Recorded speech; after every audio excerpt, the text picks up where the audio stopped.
Salam sejahtera, terima kasih karena bersama dengan saya di Nazilin Unity Channel. Mula berkumandang di mana-mana sekarang ini, permintaan ataupun desakan supaya anak dan pegawai kanan di siasat SPRM, AMK mendesak Menteri Besar Perlis letak jawatan dengan segera. Ada permintaan supaya ahli ataupun Menteri Besar Perlis itu segera letak jawatan. Persoalannya bila dan adakah mereka akan letak jawatan? Karena selama ini pembangkang ni kadang-kadang ada juga yang sangat suka supaya menyuruh orang letak jawatan. Kali ini pula giliran mereka didesak untuk letak jawatan. Adakah mereka akan akur? Angkatan Muda Keadilan AMK Perlis mendesak agar Menteri Besar Muhammad Syukri Ramli meletakkan jawatan berkuat kuasa serta-merta. Susulan penahanan beberapa pegawai kanan yang mempunyai kaitan dengan kerajaan Perlis. Ketuanya Azin Izzad Bahanuddin berkata, AMK mengutuk dan mengecam sekeras-kerasnya sebarang salah guna kuasa dan rasuah di dalam negeri Perlis yang berdaulat. Menurutnya, kes membabitkan anak Menteri Besar Perlis yang didakwa memalsukan dokumen untuk tuntutan palsu berjumlah Rp600.000 adalah satu-satunya kes yang pernah berlaku sepanjang 181 tahun terbentuknya negeri Perlis. Wow, ini satu fakta yang luar biasa. Tak pernah kita tahu, tak pernah didedahkan. Isu utamanya, adakah jumlah tuntutan palsu bernilai Rp600.000 termasuk dengan tuntutan yang dikaitkan dengan institusi di Raja Perlis? Wajar diingat, ini merupakan satu-satunya kes seumpamanya sepanjang 181 tahun terbentuknya negeri Perlis. Bagaimana boleh dikatakan Perikatan Nasional bersih dan stabil, namun anak kepada pemimpin tertinggi negeri pula ditahan reman SPRM ketika Perikatan Nasional berkuasa tidak sampai satu penggal, katanya dalam satu kenyataan hari ini. Pada itu, AMK Perlis menggesa barisan kepimpinan Perikatan Nasional PN Negeri Perlis, terutamanya Menteri Besar Perlis, bermuhasabah dan bertanggung jawab terhadap isu yang berlaku. Beliau juga mengharapkan agar satu siasatan dijalankan dengan telus tanpa ada ganggu gugat daripada mana-mana pihak, kerana siasatan turut melibatkan anggota keluarga Menteri Besar Perlis serta pegawai kanan beliau. Maka kami menuntut yang amat berhormat Menteri Besar meletakkan jawatan berkuat kuasa serta-merta, ujar beliau. Ini kerana menurut netizen supaya tidak ada gangguan terhadap siasatan. Terdahulu Muhammad Syukri berkata beliau terbuka jika anaknya yang disiasat oleh Suruhanjaya Pencegahan Rasuah Malaysia SPRM menerima hukuman seandainya terbukti bersalah dalam hal berkenan. Ini adalah ujian yang sedang saya hadapi, dan jika anak terbukti bersalah, maka hukumlah dia kerana saya sudah berikan pendidikan dan ilmu termasuk juga pegawai saya di mana saya selalu berpesan mengenai perkara ini, dan jika terbabit juga saya sudah habis ikhtiar, katanya. Namun apapun, saya tidak ada rasa gundah gulana dan saya juga tidak ada sebarang prasangka terhadap SPRM sehingga habis siasatan mereka, katanya ketika berucap dalam ucapan penggulungan sidang Dewan Undangan Negeri Perlis. Ini apabila baru-baru ini anak Menteri Besar Perlis dan pegawai kanan Menteri Besar Perlis dicekup SPRM kes pemalsuan dokumen RM600.000.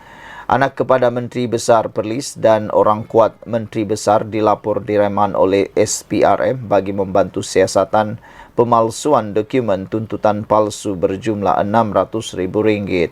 Menurut berita harian yang memetik sumber, pegawai kanan pejabat Menteri Besar Perlis adalah antara 6 yang ditahan. Perintah reman dikeluarkan oleh Magistrat Ana Rozana Muhammad Noor selepas tertuduh dibawa ke mahkamah. Suspek yang ditahan berusia 27 hingga 37 tahun dan dikehendaki membantu siasatan berkaitan pelaksanaan projek pembangunan prasarana seperti membaik pulih, menyelenggara perbekalan dan perkhidmatan di seluruh Perlis sejak tahun 2022. Siasatan dipercayai juga menjurus kepada tuntutan palsu terhadap kerja yang tidak dilaksanakan. Suspek yang ditahan itu dipercayai berperanan sebagai pemilik syarikat, kontraktor dan penjawat awam di Pejabat Pentadbiran Setiausaha Kerajaan Negeri dan Pejabat Menteri Besar Perlis, katanya lagi. Sekian dulu untuk kali ini. Jangan lupa tinggalkan komen anda. Sila tekan butang subscribe. Kita jumpa lagi. Bye-bye. Salam sejahtera. Terima kasih kerana bersama dengan saya di Nazilin Unity Channel. Saudara-saudara sekalian, beberapa jam selepas calon pilihan raya PRK, pilihan raya kecil di Kuala Kubu Baharu, calon Pakatan Harapan dicabar oleh PAS untuk mengemukakan keputusan akademik beliau iaitu SPM dan yang sewaktu dengannya. Tanpa menunggu masa, calon PH ini tayang keputusan akademiknya yang membuat ramai orang terngangah, tak mampu berkata apa-apa, bahkan menimbulkan kemaluan sendiri. Cuba nak malukan orang, akhirnya dapat malu sendiri. Lihatlah. Cuba nak malukan calon Pakatan Harapan, sendiri yang dapat malu. Sebelum itu, juga tular di media sosial sekarang ini ialah kalimat seorang penyokong Perikatan Nasional yang menarik perhatian di media sosial. Sekejap dia jadi penyokong PH, sekejap dia jadi penyokong PN, dan sekejap pula kata ini, kata itu. Akhirnya kedapatan dia adalah penyokong Perikatan Nasional. Dan kita teruskan dengan cabaran oleh PAS terhadap calon Pakatan Harapan ini. Siapa sangka apa yang dibuat oleh PAS itu telah pun menjerat diri mereka sendiri. Diingatkan mereka dapat memerangkap calon PH ini ataupun boleh menjatuhkan maruah calon PH ini dengan meminta calon PH ini mendedahkan keputusan peperiksaan beliau. Rupa-rupanya selepas didedahkan, saya fikir akan lebih ramai yang akan tertarik dengan calon Pakatan Harapan ini. Manakan tidak, bayangkan saja. Keputusan SPM calon Pakatan Harapan untuk PRK di Kuala Kubu Baharu. SPM-nya straight A 10A. Dan untuk peperiksaan UPSR pula, calon Pakatan Harapan ini mendapat 7E. Ini keputusan yang amat luar biasa. Boleh dikatakan sangat pintar, cerdik calon Pakatan Harapan ini. Jadi, teknik untuk cuba memalukan, menjatuhkan calon Pakatan Harapan ini tidak menjadi. Bahkan sebaliknya, telah pun membuatkan saham calon Pakatan Harapan ini meningkat secara sendirinya. Kegairahan Ketua Penerangan PAS Ahmad Fadli Saari mempertahankan calon Perikatan Nasional PN dengan mencabar calon Pakatan Harapan PH, menyatakan latar belakang pendidikannya ketika bersekolah telah memakan diri sendiri.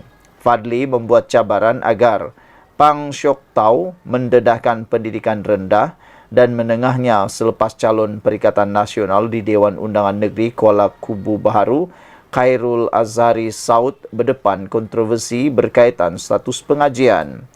Tidak langsung melatah, Syok Tau berkongsi keputusan SPM dan UPSR yang menunjukkan keputusannya cemerlang, semua E, di mana dia memperoleh 10E dalam SPM dan 7E dalam UPSR. Wanita berusia 31 tahun dari Ampang itu mengambil SPM pada tahun 2010 dan mendapat keputusan semua E meliputi E+, E dan E-. Lebih menarik lagi, pelajar sekolah menengah Chuang Hua di Port Dickson Negeri Sembilan itu mendapat keputusan lebih baik dalam mata pelajaran bahasa Melayu iaitu E, bahasa Inggeris E+, dan bahasa China E-. Yang berhormat Pasir Mas Tuan Ahmad Fadli Saari bertanya tentang UPSR dan SPM saya. Inilah jawabannya, katanya. Saya terhutang budi kepada guru-guru yang pernah mengajar saya. Ucapan terima kasih saja memang tidak cukup sebagai balasan atas jasa bakti yang telah dicurahkan dalam mendidik saya, katanya di Facebook. Terdahulu latar belakang pendidikan calon PN Kuala Kubu Baru diragui kerana tertera beliau melanjutkan pelajaran ke peringkat diploma pada usia 49 tahun dan menggenggam master pada usia 51 tahun. Menerusi poster yang tular, Khairul Azhari dikatakan memperoleh diploma eksekutif pengurusan dari Universiti Malaya UM pada tahun 2019 dan sarjana eksekutif dari Universiti Malaysia Pahang Al Sultan Abdullah 2 tahun selepas itu. Orang ramai mempertikaikan bagaimana dia melompat terus ke peringkat sarjana tanpa mengambil ijazah sarjana muda dulu. Selain bagaimana dia menghabiskan pengajian pada tahun 2021 ketika Perintah Kawalan Pergerakan PKP, bagaimanapun pemegang diploma dilapor boleh melanjutkan pengajian terus ke peringkat sarjana eksekutif di UMPSA dengan kelayakan pengalaman kerja yang ditetapkan serta melepasi pengiktirafan pembelajaran berasaskan pengalaman terdahulu. Isu pendidikan calon Perikatan Nasional telah selesai. Pihak Universiti UMP telah keluarkan kenyataan berhubung kelulusan master eksekutif pengurusan perniagaan yang dimiliki beliau, bahkan transkrip sijil juga telah disebarkan. Sekarang saya mencabar calon PH pula untuk nyatakan pendidikan rendah dan menengahnya. Silakan. Di manakah peperiksaan UPSR dan SPM diambil tentu menarik untuk diketahui, kata Ahmad Fadil. Dewan Undangan Negeri Kuala Kubu Baru menyaksikan pertembungan 4 penjuru antara Sok Tep, Khairul Hafiza Zainuddin dan Nyo Kizen bebas. Kuala Kubu Baru dikenali sebagai kerusi campuran dengan pecahan pengundi Melayu 46%, Cina 30%, India 18% dan lain-lain 6%. Saudara-saudara sekalian, yang agak memalukan ialah tindakan kegairahan Ketua Penerangan PAS Ahmad Fadli Saari mempertahankan calon Perikatan Nasional dengan mencabar calon Pakatan Harapan, menyatakan latar belakang pendidikannya ketika bersekolah ternyata telah memakan diri sendiri.